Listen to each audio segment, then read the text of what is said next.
Good morning and welcome to the Sports Debate Podcast. I am BA along here with James J. Trey Martin and Jack Hirsch. I hope you gentlemen are doing well this morning. We are going to get right into it because it is football season. Well, exhibition, but we'll take it any way we can. First question, college related actually. Do you think that LSU is at fault for not retiring Jayden Daniels' number and allowing DJ Pickett to wear it? This question is going directly to you, James, because this is your school. Can everybody see that out there? L, that's what the sign for LSU. Definitely a fan, not loser. I thought that was a gang sign. I didn't know. I mean, I'm naive when it comes to those things. Oh, Jack, as sensitive as you are to not being a stereotypical or throwing out stereotypes, you definitely threw one to a brother.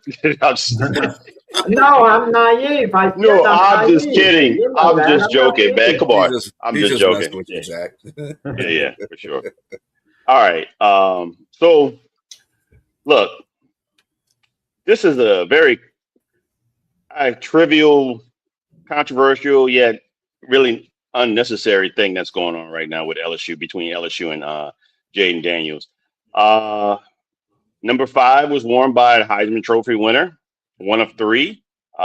Joe Burrow preceded him, and Billy Cannon in 1958. These 3 guys, I think the issue here is that LSU retired one guy's jersey. There's only one in the history of LSU that jersey number 20 has been retired, and that is Billy Cannon in 1958. And since then, I guess they hadn't had any motivation to retire anybody's jersey since then, because you hadn't known of many great players that were like exceedingly dominant and worthy of a retired jersey since then, up until Joe Burrow. I mean, Joe Burrow showed that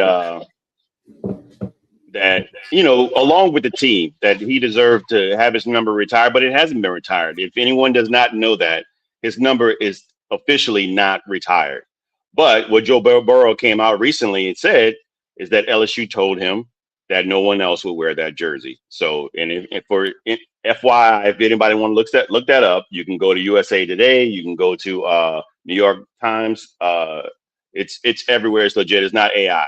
He literally came out and said to the press that he just found out a couple hours ago, this was yesterday, that what was going on in the situation with Jayden Daniels, and he didn't really have much to say about it, except when someone asked him, would you be okay with anybody wearing his number 9? He said, well, I was told that no one would wear my number ever again. And he said, and he also went on to say, but you never know, anything can happen. And so there was that with that. Now, getting back to Jayden Daniels. Jayden Daniels, I don't know what the communication was between him and Brian Kelly and the LSU brass, whether or not they told him, but Jayden Daniels obviously wasn't happy about another guy wearing his number. And he was already asked when DJ Pickett was recruited.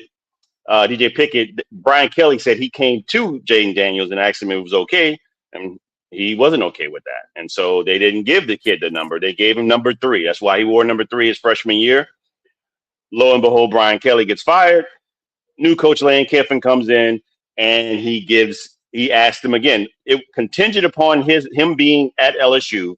Wasn't just NIL. It was also upon being the promise being honored with number 5. Lane Kiffin came out and said that, and he didn't speak on the Joe Burrow situation. That wasn't his thing. So clearly, I see why he didn't speak on it, because LSU did promise to Joe Burrow that no one would wear his number. So to me, I blame LSU, because there's no definitive straight ground rules here for not having either having your number retired versus not having it retired, or anybody wearing it. Because what LSU has in their team rules is that they do not they can, if they retire a jersey, something like that, they still, it's at the coach's discretion whether or not another player subsequently can wear that jersey. And so this is kind of where the situation is. I think for me, I wouldn't have gone to a cease and desist if I was Jaden Daniels, but that's just me. And I clearly a lot of other people feel that way. Former LSU players, Leonard Fournette, was saying that anybody could wear these jerseys anymore. Now you go to Florida, Tim Tebow. Somebody was wearing his jersey right after he left the school. Alabama, the same thing. But then on the other hand, you go to Auburn. Cam Newton's jersey is never being worn ever again, and he's got a statue and everything. I think that they'll fix this, and I think they'll get this taken care of. But with that being said, I think that LSU is at fault here for not laying the specific ground rules before the players even get there. Who knows what Jaden Daniels is going to do? Winning a Heisman or whatnot. But he did. He won a Heisman Trophy, and so to me, if you're going to treat two former Heisman Trophy winners a certain way, you have to treat the third one similar. These are your pantheon players that you have. They all have to be treated the same, regardless of championship or not. We're talking about individual awards here. This is where I have an issue with that. I get the fact that Jaden Daniels didn't win a championship, but that's a team award. No defense, different defense than the previous team in 2019. Much better defense then. So I think that this needs to be defined, and I think the ground rules and the written language should have been better laid out. And I think we wouldn't have this issue if that were the case. But I blame LSU. You explained it very, very well, so I don't have to explain anything. You did a good job with that, but then you were kind of on the fence, even though you did side with LSU in this particular thing. Well, no, you sided with Jaden Daniels. Excuse me. You sided with Jaden Daniels right on this, because that's more or less the popular thing to do. It's the little guy going against the big university. So that's the normal thing to do. Just like Stephen A. Smith got on there after the Knicks won the championship, and he sided with Charles Oakley over James Dolan. Oh, Oakley's feelings are hurt. Never mind that Oakley trashed everyone inside, including Patrick Ewing. And Oakley said weeks before he would not celebrate he's rooting for the Knicks, but he won't celebrate anything. He won't step foot in the Garden. And now Stephen A's wanting him to be in the parade, waving and all. But I mean, are you going to do that? I don't know. But there's no rule that if a guy wins a Heisman Trophy, he automatically gets his number retired. It's a great accomplishment. Jaden Daniels played longer at Arizona State than he did at LSU. Is he asking for his number to be retired at Arizona State? Of course, that would be ludicrous. He left them to go to LSU.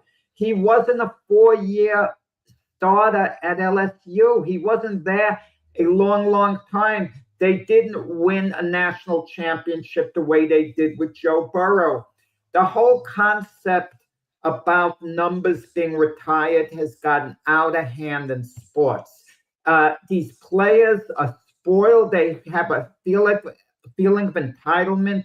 It's so ridiculous that even a Mark Aguirre, who forces his way out of Dallas with the Mavericks by acting completely obnoxious towards the organization, and he forced his way to the Pistons, Aguirre with his conduct, and the Mavericks later on retire his number. Think of how ridiculous that is. Darryl Strawberry leaves the Mets. He doesn't want to re-sign with them after 8 years. They retire his number when he comes back. Let's just retire everyone's number. I mean, let someone come on this network and be here 6 months, and then we'll have retirements, numbers, and we'll retire guy's number who was here for 6 months. I mean, oh, come on.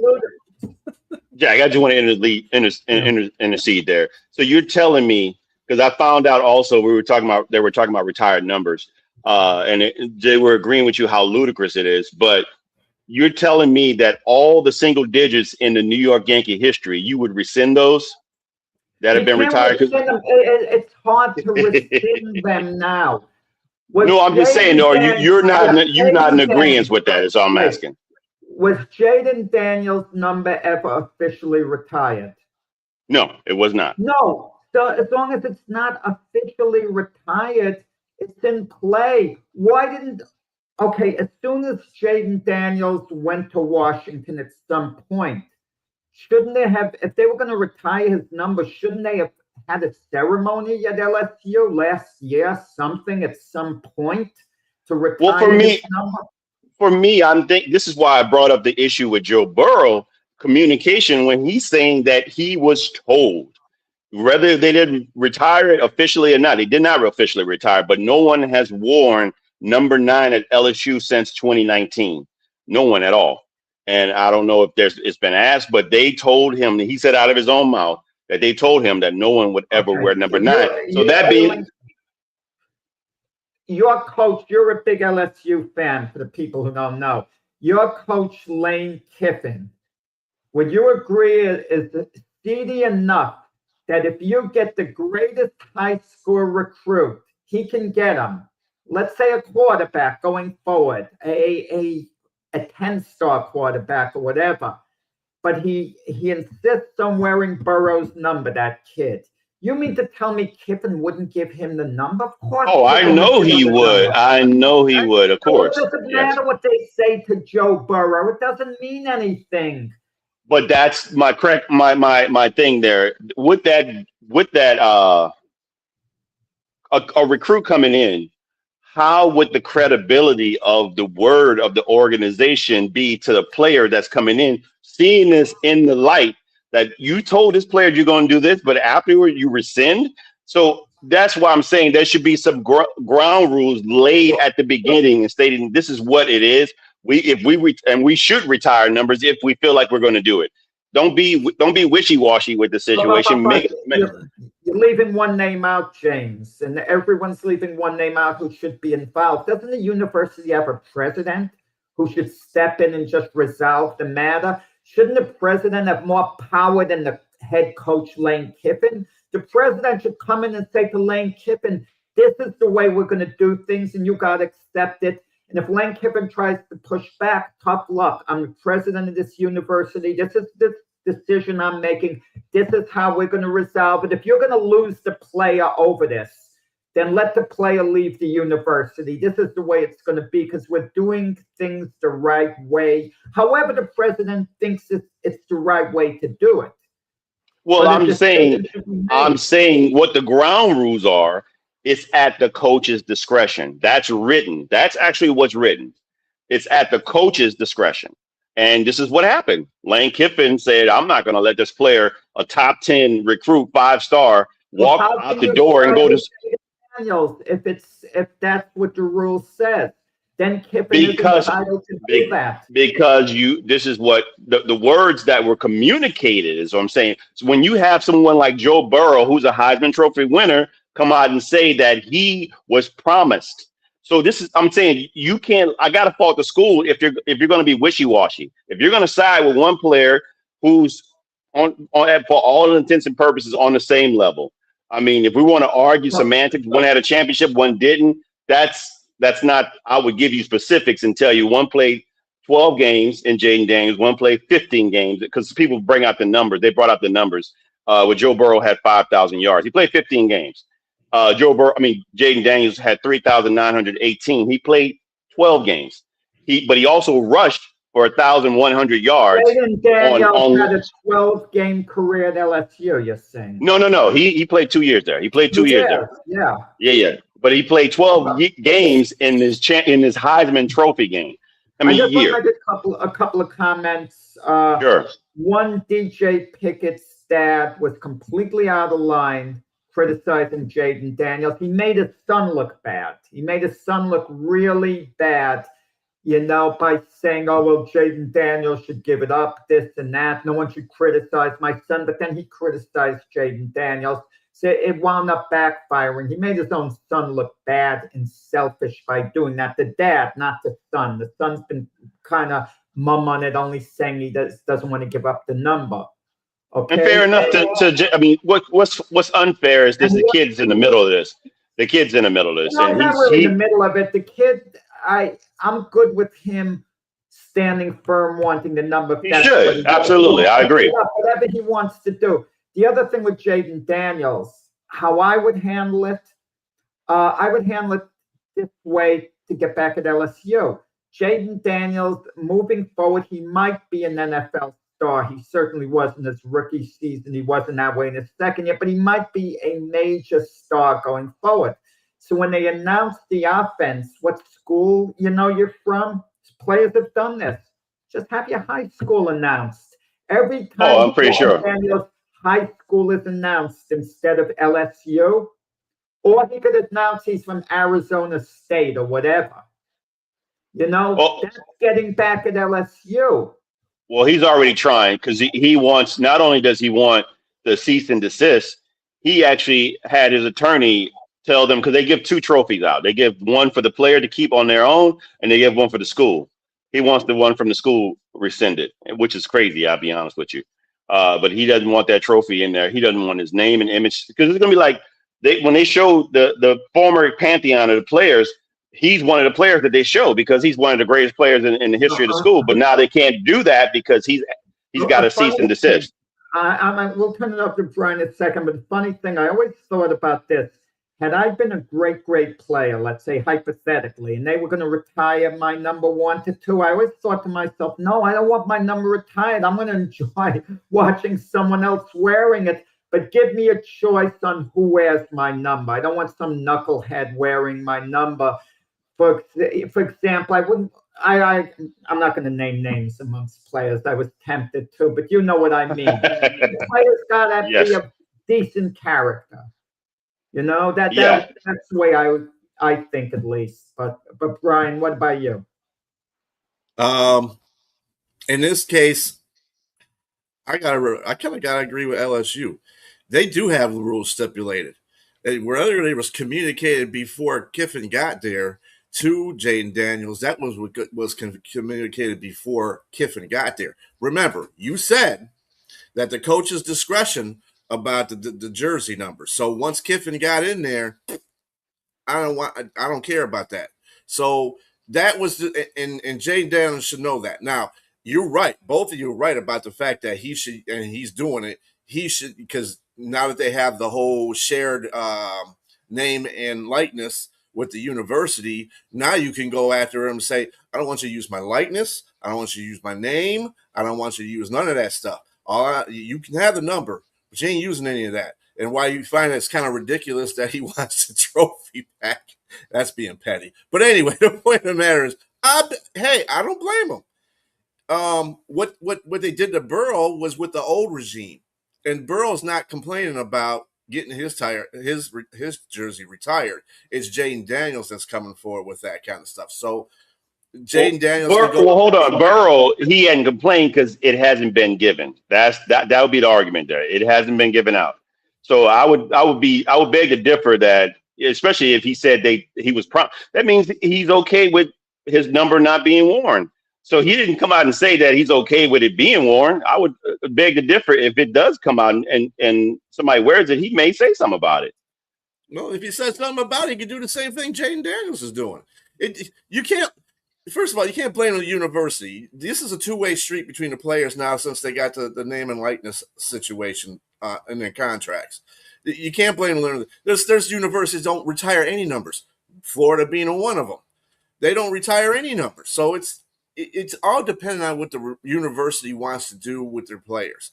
Because you got to understand how many kids come through universities, and those universities been there 100 years at least. A lot of those universities have been there 100 years. You know how many damn jerseys you have to retire if you were thinking about? Like Jack says, if they go nuts, they go nuts. They won't have any numbers to retire because there could be good players, whatever case they may, because they're giving everybody a retirement jersey. But I think in both cases here, I think Jaden Daniels is good for what he's doing because LSU did what they did.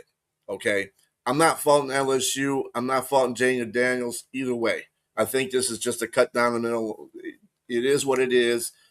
The college is going to do what they're going to do, especially with Kiffin coming in there. He just changed that whole situation because it's on him, right? So he said, no, I'm giving to my corner. I'm giving number 5 to my corner. So, if it gets him to come here and he's a 5-star talent, I'm giving him the number. F. Jane Daniels. Jane Daniels is in his own. He's on a professional level now. He doesn't have to worry about this school. That might be the mentality he has. And right, wrong, or indifferent, morally or whatever, we look at it.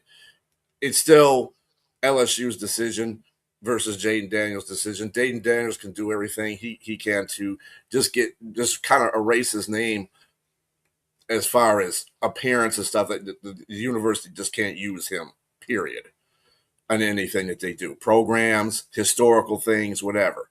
I mean, they obviously got to keep his name in the record books and stuff like that, but other than that, you don't know Jaden Daniels. You don't know Jaden Daniels. So before we move on to the next question, I just want to say one thing, and it's short. It'll be brief. The talent level of receivers that they both had was ridiculous.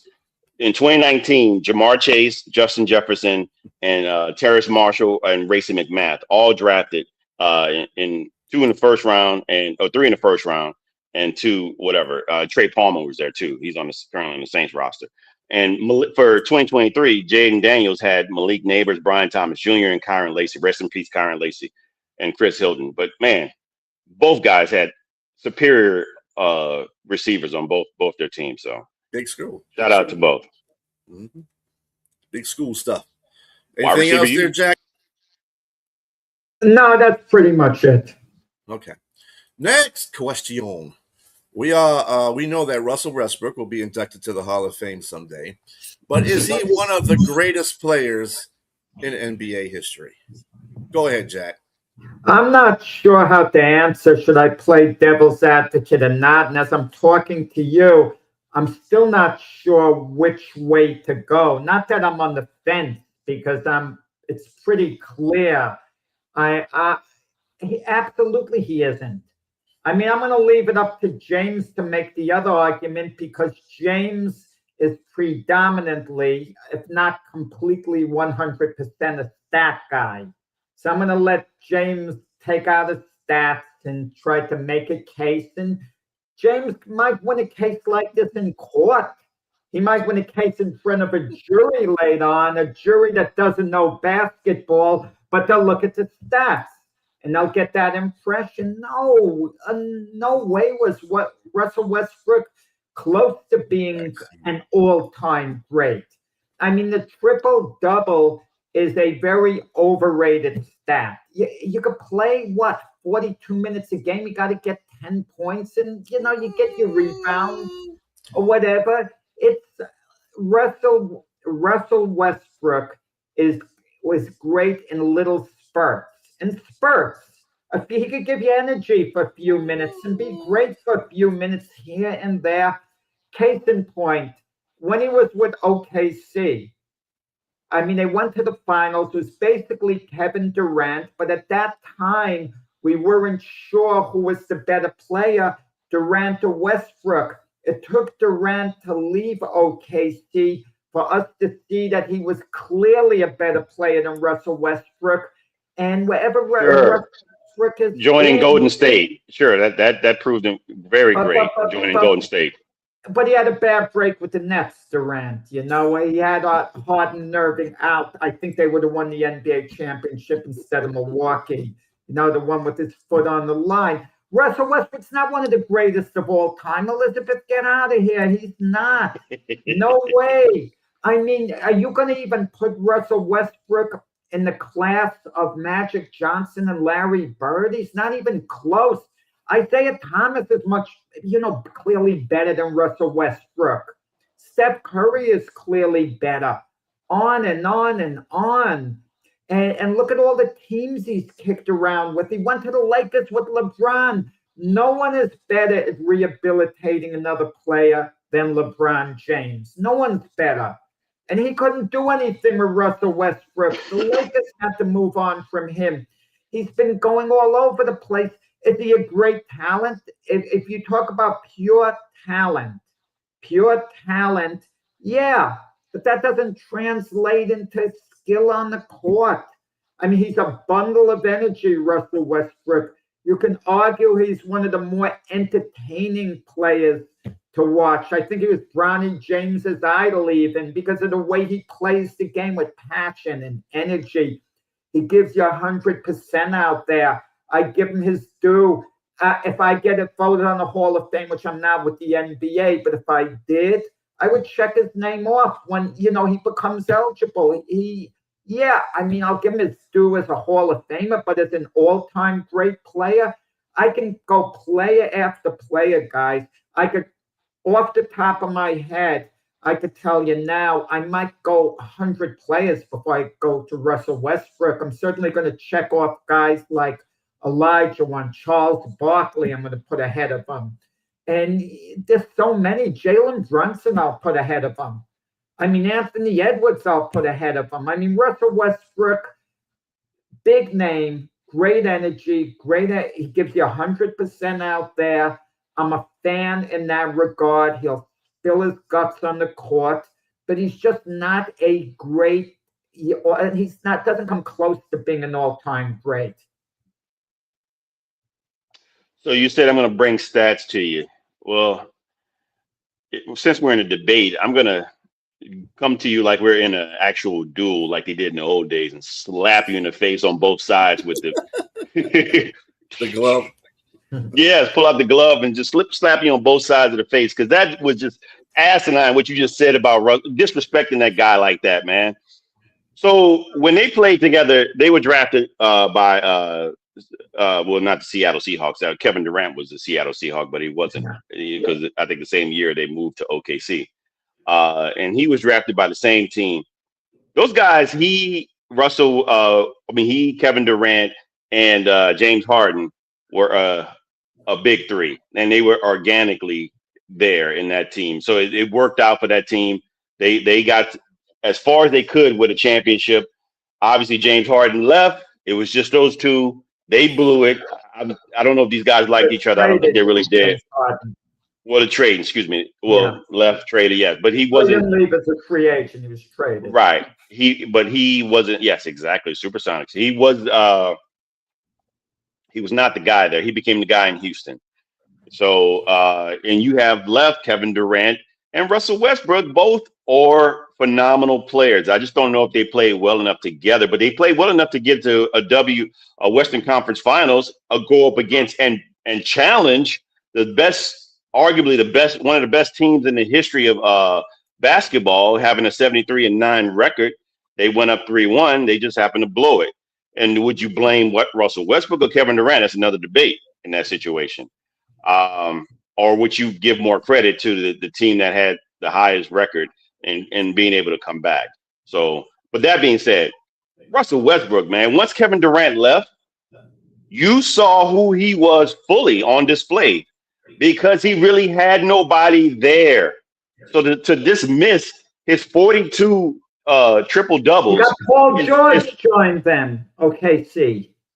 And Paul George was good at the time. He was there that first year? He was where Russell was it the first or second year? Look at that, Brian. Was he with them the first year or the second year? They were both in their primes, basically. And George was maybe a little past his, but still much better than he is now. But the guy was Russell Westbrook. The guy was Russell Westbrook, because who won the MVP that year? Who won the MVP that year?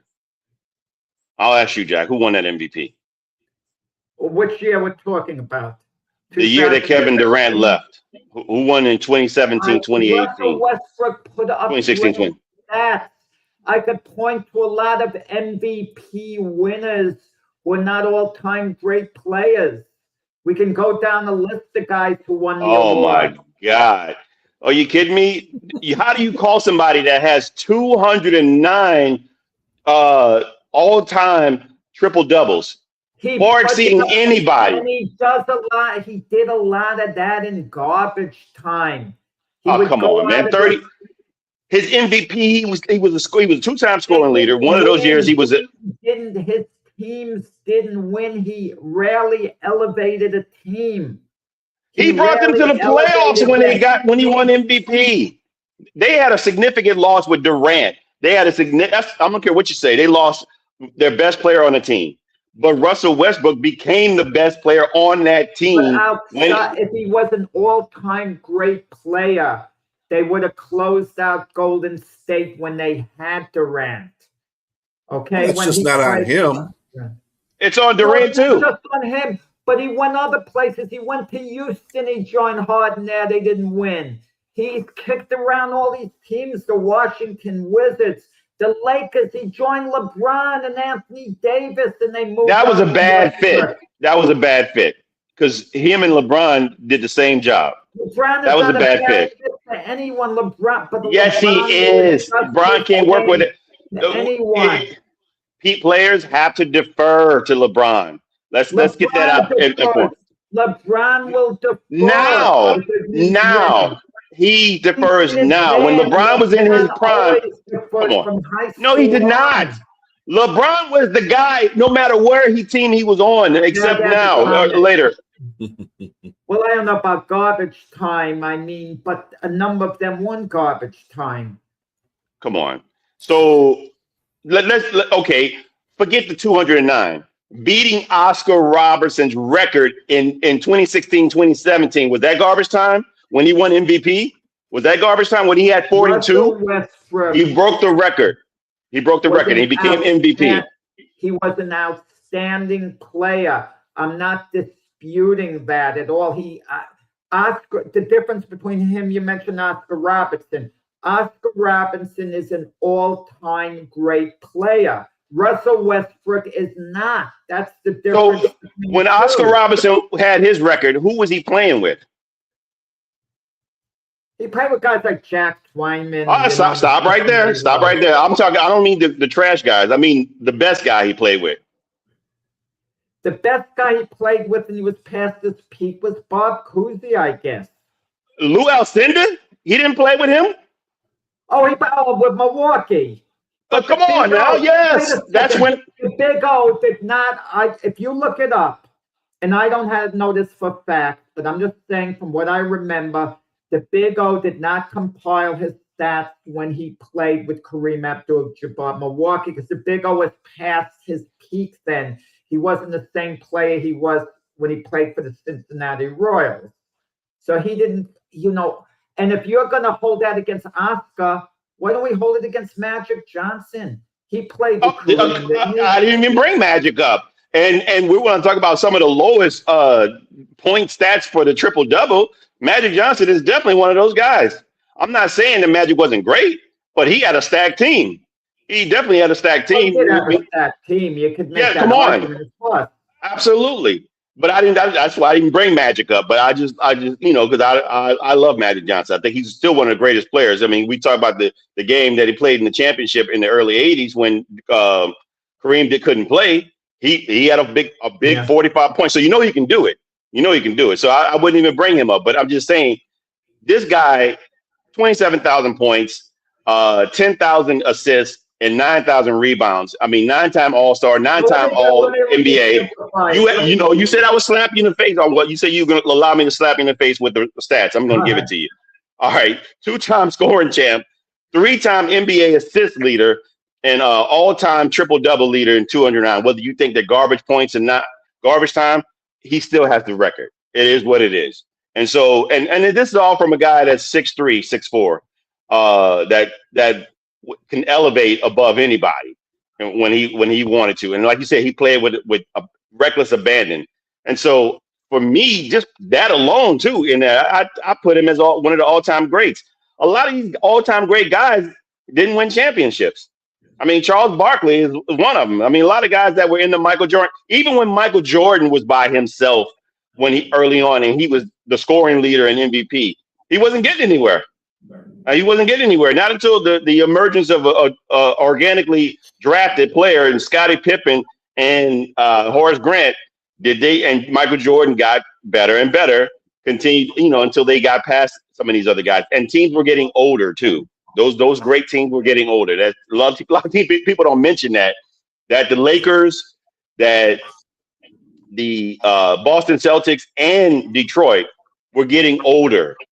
And Michael was coming up. I agree with that point, but also there were outstanding teams who never could win a championship, like the Utah Jazz, who would have won a championship in most years, but the Bulls just happened to be in their way for a couple of years. For sure. And you want to give credit to another point guard who's an all-time great in John Stockton, Mhm. He had a guy that he delivered assists to another mailman, to a mail. Russell Come on. Westbrook is better than John Stockton if we're going to compare them one-on-one, perhaps. Okay, you can make that argument, but virtually any team would have been better off with John Stockton instead of Russell Westbrook, because Stockton's game would have translated more into winning. He would have been a better fit virtually anywhere than Russell Westbrook would have been. And I can't say that about the other super players that we're talking about, okay? I take a Jalen Brunson over a John Stockton. I take a Charles Barkley over John Stockton. I take Isaiah Thomas certainly over John Stockton. But would I take Russell Westbrook over John Stockton? No. And that's what I mean by saying he's not an all-time great player. He's an all-time great talent. But let's hear what Brian says. Well, Russell Westbrook is on the NBA's 75th team, 75th anniversary team. So obviously some people thought he was good enough to be in the top 75. Ago, right? That was done a while ago. Yeah, a while ago. Still, the point is Chris Paul isn't. So I don't think much of Chris Paul is. Well, and let me be clear. I wasn't a big Russell Westbrook fan because the reason why he compiled his numbers, because that's the type of player he was. He was a single player. He didn't like to share the ball. I'll put it to you that way. Yeah. And that's the reason why he got a lot of triple doubles, because he was out there playing me ball. And that's fine. And it doesn't diminish what he did, though. I mean, he had all those triple doubles, man. There's nobody that should have that. Come on. He's still up there. I wouldn't put him in the top 10 or the top 20 of all-time players, but he's in the all-time players. Believe me, he's up there. So that's what I got to say with Russell Westbrook. I'd put him in the top 100. In the top 100. Dwayne Wade or Carmelo Anthony, for example. Somebody brought up a good point. Those guys. Somebody brought up a good point. He's like the Terrell Owens of the NBA because of his media presence. And I think a lot of people don't, because he wasn't really great to the media, just like T.O. was. That's a media thing. But T.O. was a better player in his sport than Russell Westbrook was in his. I would say that. I would agree with that. A locker room. T.O. was great on the field. No one is diminishing what he did actually. I agree with you both. One regarding the media and one regarding the player. I would say as a player, I agree with Jack. But as the media thing, Russell, I mean, they got a meme of him, Jack. Like, what? But he I mean, he definitely was not a media guy for sure. No, but it is what it is. Mm-hmm. Yeah, I think like I said, Russell Westbrook was good in his own right. I give it to him.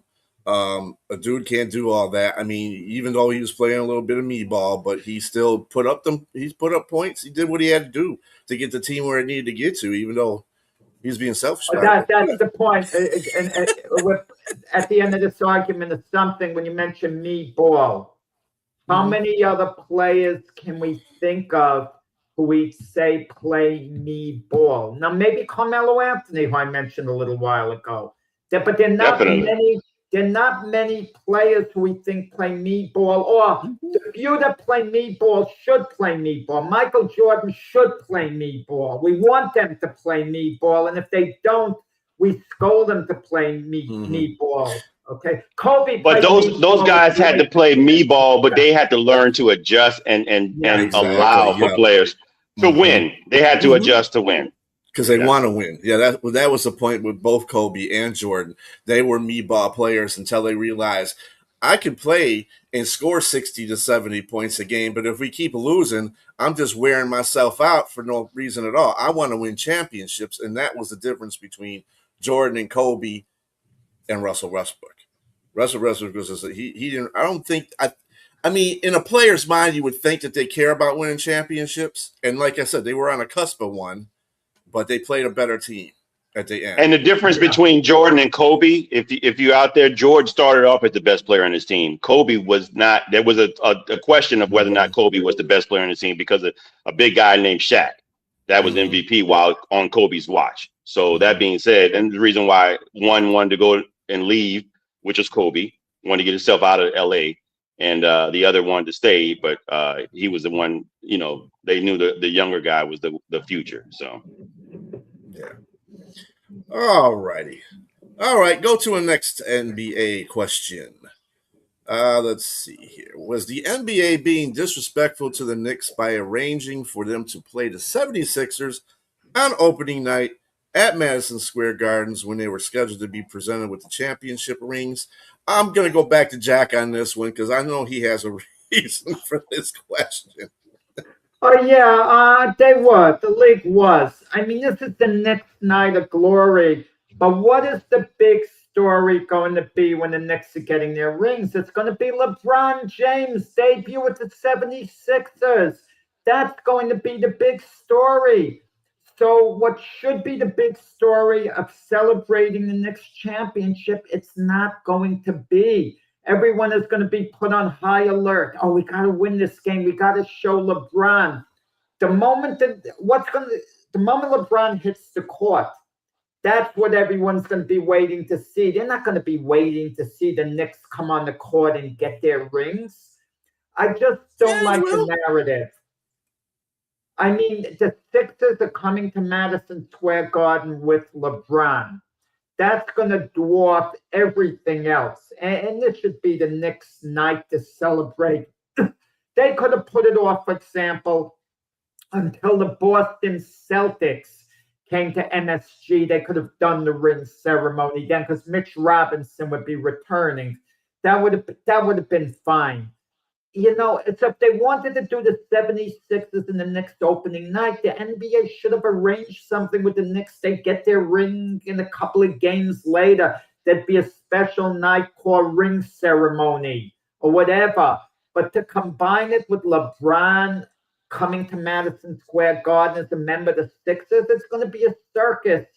And the Knicks' moment of glory, you know, is going to be secondary. You know, there'll be a little thing, oh, they got their rings, but it just won't be the same. oh man, look, I don't know if you're just lighting to throw stuff out here or you're auditioning for The Simpsons to be the next Homer, because you're definitely giving a Homer answer right here, sir. I mean, come on. There's no way that LeBron James is going to overshadow the fact that the Knicks, they got, what was it, 53 years that they hadn't won a championship and they won a championship? That's going to clearly be the biggest storyline. And why would you not culminate that by allowing this great team that's been built, that hasn't played a game yet, that you probably, if you're the champs, you got to be the man. And you go out there and continue to show that you're the man and beat this team that's not even with a 42-year-old LeBron James. Come on, man. That's soft. That's soft. Go out there and beat this team in the first game. There's two teams that have lost. Well, not lost, but one lost and one was taken to an overtime thriller on their ring ceremony game. That was the Lakers, LeBron James, when they won in 2020. They lost to the Clippers, their ring ceremony game. And OKC last year, when they won their championship, they were taken to a double overtime thriller by Kevin Durant and a star-studded Houston Rockets team. So it's going to be some big names that come out there, and it's going to be some big names that come out there and challenge you. But if he wins, it's just what it is. It's the first. About winning or losing. We're talking about the lead up to the whole game. The big. Well, I'm telling you, right? Exactly. LeBron James coming to Madison Square Garden. Mm-hmm. That's why scalpers are going to get a fortune for tickets. They're not going to get business, Jack. It's business. It's business. That makes big business. That makes for great viewership. That makes for great arguments. That makes for great barbershop talk. That makes for great debates like we're doing right now. It's great. I think it's what it should be. You should see the best teams play the first game out. I don't want to see you just play some scrub team and we know you're going to win the game. Let the Knicks ring ceremony schedule a date the first month of the season or whatever and do it that way, because all people are going to be thinking about, the Sixers play the Knicks tonight, LeBron James's debut. They'll hardly be thinking about the ring ceremony. I disagree with that. I totally disagree with that. Everybody's gonna, I mean, as much as much attention as the Knicks got for riding through this playoffs and winning the championship, they're gonna be even more visible and getting more love towards them for their ring ceremony, especially with a guy like Jalen Brunson. What he's done. I'm sorry, LeBron James. They're going to get some attention in this. It is what it is, but it's not. It's going to get trumped, like the guy said. It's going to trump LeBron in regards to all the people that are there, the celebrities that are there. They're going to be. Everybody's going to be there, and it's going to be exciting for New York. There's no way that LeBron gets that much attention, and he gets the attention. Always gets the attention. He gets the attention. Yes. You think LeBron isn't going to be no, the main he gets the attention, but he's not going to get the attention that the New York Knicks is going to get for that. Even if they lose, it's the first game. They are still the ring ceremony part is going to be totally is going to trump LeBron and everything else that's going on there, because when it happens, everybody's going to be watching that. Everybody's going to be watching that. That even the people that aren't Knicks fans, that aren't New Yorkers, everybody's going to be watching the ring ceremony because it's been a long time since you won a championships. I don't care if LeBron there. I don't care if Embiid's there, 40 leg. He's talking about a 37er, Rick. That's Embiid. That's probably how many games he's going to play. We're talking about 76. Yeah, instead of 76, he's a 37er. Yes, I mean, so the other guys that are there, they're not going to trump that. It's just even Jaylen Brown, he's not going to trump it, man. It's just not what it is. It's just too much visibility for the fact you guys won a championship. And it's even better. There's another storyline. LeBron going against his former coach, Mike Brown. I mean, and he's won a championship without LeBron.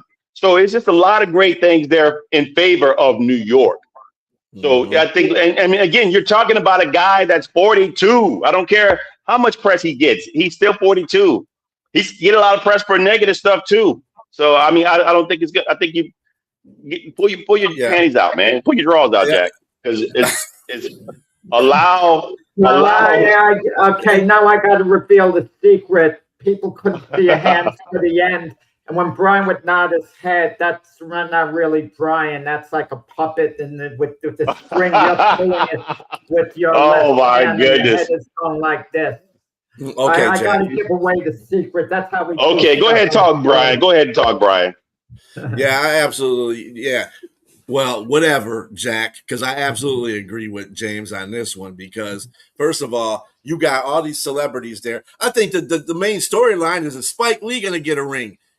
They've been talking about that all damn summer, about if he's going to get a ring, because he's the number one fan of the Knicks, and he's been out there at the court side of it.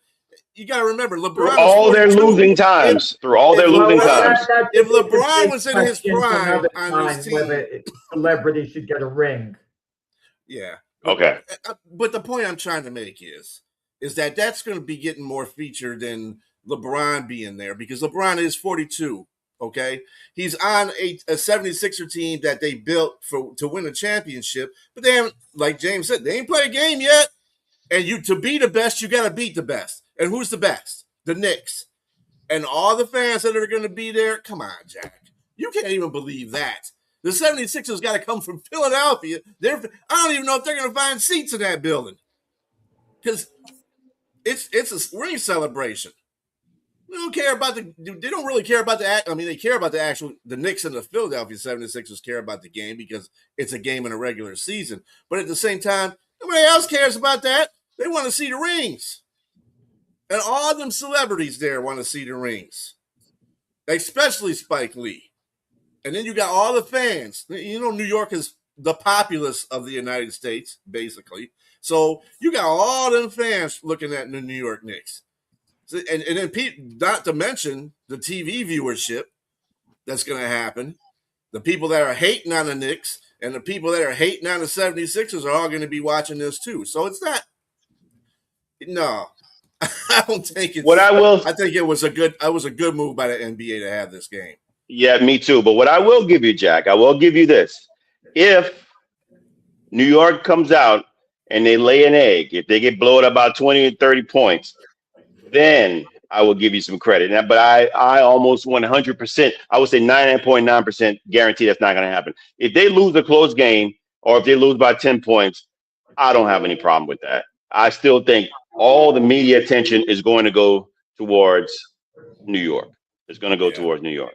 I think the ring celebration is going to. Because you'll have 81 more games to go. You got just like, and I'm gonna give you your thing. Just like you always say, you got like baseball. You got way too many games to go to really be upset about anything. 82 more games. Come on, and playoffs. If the Knicks suck the rest of the year, then we can look back at this and say, then maybe they should have just had the ring ceremony without having to play a dominant team. But again, it's well, we still haven't heard whether they're going to the White House or not. I mean, that's kind of disappeared. Well, Jalen Brunson hasn't come out and said whether he thinks the team should go or not, because it's really up to him, even though the team president said that they were going to go. But Brunson said, well, they got to. Well, there's no timeline. They can go during the season like the Dodgers did. I mean, well, that's what I'm saying. Nobody's sweating that. Yeah. But you want to go there to have like a 12-14 record at that point. Hey, you're still the champs until they get knocked off. Yeah. Right? So. Yep. All right, let's get to this one question real quick. Do you have a problem with the Seattle Seahawks signing Terrion Arnold at this time? Go, James. So, for anybody out there that doesn't know, who's not watching sports, who's sleeping under a rock, Terrion Arnold had some issues legally with his Airbnb being robbed, and some guys that he knew lured presumably the guys that they thought that had robbed the place, and beat them up and robbed them inside the Airbnb. And supposedly Terrion Arnold was presumably allegedly was watching it. He was a ringleader. And so and currently he's out on $1 million bond. And he was released from his team subsequently from the Detroit Lions and became a free agent. And he visited a couple of teams, including my New Orleans Saints, and has accepted the deal with the Seattle Seahawks. Do I think that? Yeah, exactly. Well, only. Only. But I mean, he hasn't been convicted of these felonies yet. Yeah. So that being said, I don't think it's a problem right now. I don't know what the contract stipulations were and what the amount of money. I have to presume that not much. They haven't signed him yet. It's more of a promissory type of thing. Yeah. And the only reason they haven't signed him yet because they're still trying to find out his legalities issues that are going on so that he can attend training camp and be, mind free of that whole situation. Right. So they're still working on it, but that's the team to go to if they sign. So that being said, I don't have a problem with this. I don't have a problem with this until someone's convicted. Once he's convicted, then if they try to continue, obviously, even if he was convicted and it was given as a slap on the wrist, which I doubt he would get. Let's just say he got a slap on the wrist, I wouldn't think that this team should be honoring anything, because that was egregious what happened. If he pleaded like no contest or whatever the laws would be, I don't know. I couldn't tell you that, but for right now, I don't have a problem with Seattle having him on the team, because again, until you're proven guilty, you're innocent. You're innocent until proven guilty. So I don't have an issue with him being on a team trying to keep a job and everything else. And so again, he's been safe enough to put out on bond, even though it's $1 million bond. And he's not a flight risk. So try to keep a job until you can't. I don't know what you're talking about, people sleeping on the rock when it comes to Terrion Arnold. He's not famous. So a lot of people are sleeping under the rock. A lot of people are unaware of the situation that Terrion Arnold. I mean, come on, give me a break. But the thing about with Terrion Arnold, he was a first-round draft pick by the Lions a couple of years ago. He's a young guy. And these teams see a chance, some of them, to get a first-round draft value for nothing at all. I mean, and maybe they're looking into it and think there's a good chance he beats this rapper. He really isn't innocent. And maybe he's a very good kid whose friends just took it upon themselves to do something, and he didn't realize the implications, and he maybe said, just get my money back from me. That's all. We don't know. I mean, and I think the teams, we know, James, they do their due diligence, and they've done their due diligence on him. And maybe they see he doesn't have a turbulent background. I don't know whether he does or doesn't, okay? But the innocent until proven guilty thing, it sounds good, but let's be honest about it, guys. As soon as someone is accused of something, the perception is that they're guilty. They're going to lose their job. If you walk on an elevator with someone and you get accused of something improper, and you could be the most innocent person around. You could hold your hands behind your head and someone's going to say you did something, you put hands on them. They're going to investigate. You're eventually going to get cleared in all probability. But if you have a high-profile job, chances are you're getting suspended, and it's always going to stick to your reputation status could be. With that said, I mean, did you say you had a problem with it or not, Terry and Arnold? I say I did not have a problem with it. My only problem would be, James, is it going to be a distraction? Is it going to be a distraction to the team? Then I don't want anyone there for whatever reason. I don't want Tim Tebow on my team because he's a distraction. I don't want Colin Kaepernick on because he's my distraction. And any guy, unless he can truly help the team, and they obviously feel Terry and Arnold, the Seahawks, can help them enough, and they balance it enough. So, yeah, it's a tough call. I think it's actually a really good call for Seattle. The reason why, Seattle already has a pretty good defense. They already have a good secondary as it is. I think, and Terry Arnold isn't going. They're not asking Terry Arnold to come in there and start. They're not getting him for that reason. He's going to be a backup. Believe you, is he going to be a backup? And as far as distraction is concerned, you just said, Jack, that nobody's paying attention to Terry and Arnold's story anyway. If you were under a rock and you still knew sport, so he's not going to be a distraction. And as a matter, Seattle got a win-win situation here. Because if he is accused of it and he has to go to prison or whatever is going to happen to him, okay, it was cool, and we knew you. Good luck in the future, wherever your future will land you. But if he gets acquitted, then they got something. They got somebody that can back up, and you never know. Players tend to take these situations and use it better for their future. So, like I said, Seattle did great.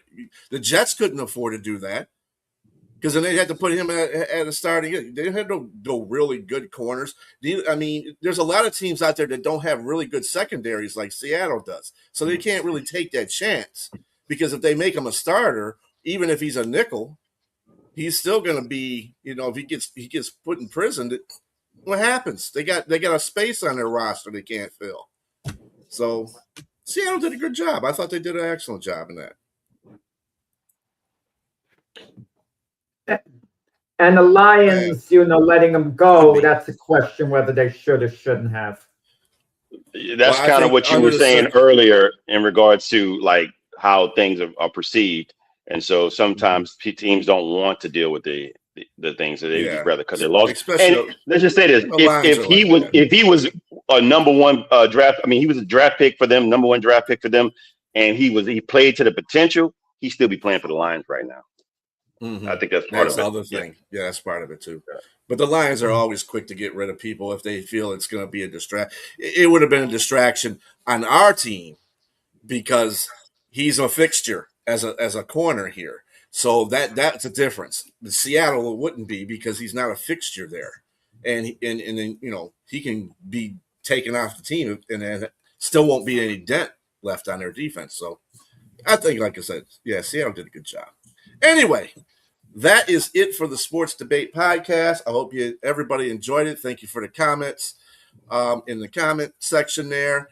For me, James, and Jack, everybody have a great weekend, and we'll see you next Saturday. See you guys tomorrow. See you tomorrow, Jack.